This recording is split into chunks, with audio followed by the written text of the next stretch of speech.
uma armação política.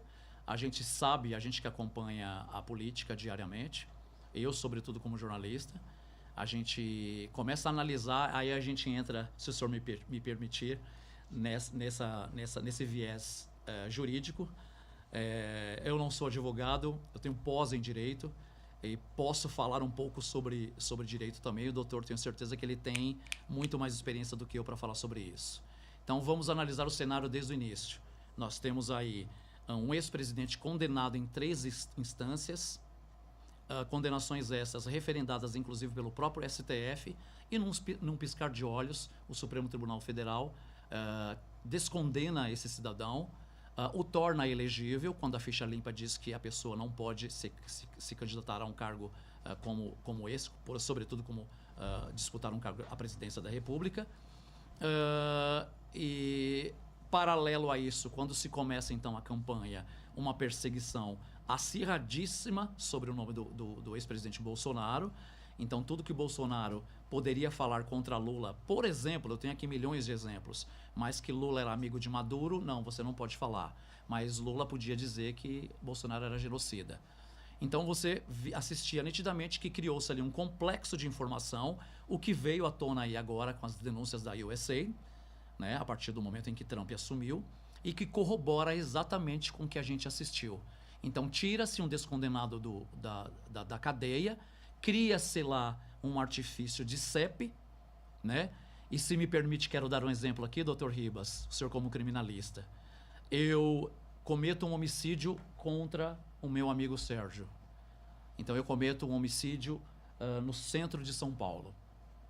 Bom, eu fujo para o Rio de Janeiro, sou preso no Rio de Janeiro, e aí o processo corre, todo o devido processo legal, até o trânsito em julgado.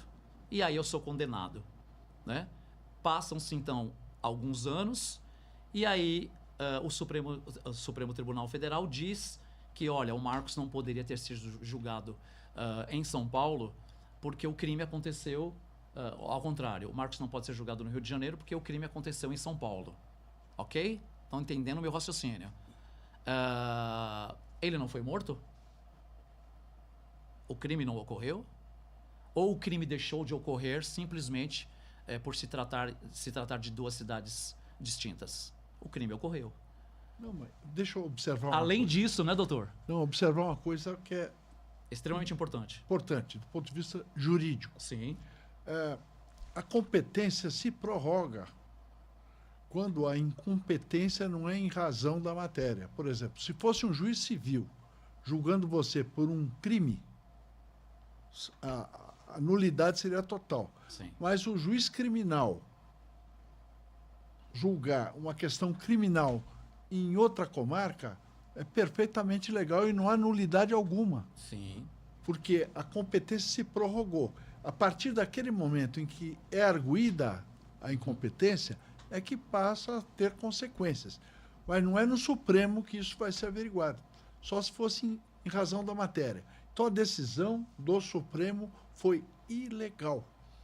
Além de ilegal, inconstitucional. Não, sempre. Exatamente. Porque a Constituição tem que obedecer o princípio da legalidade do artigo 37. Exatamente. Então, um órgão público não pode cometer ilegalidades. Sim. Agora, quem vai cobrar isso do Supremo Tribunal Federal?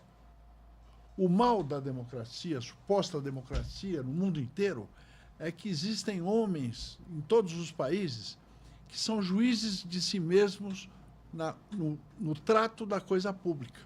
Sim, sim. Quem é que vai cobrar os homens que são juízes de si mesmos? Ninguém. Exatamente. Então isso é uma falha institucional que nós precisamos corrigir. Era isso que eu queria só anotar, para o pessoal entender bem qual foi a ilegalidade cometida pelo Supremo Tribunal Federal.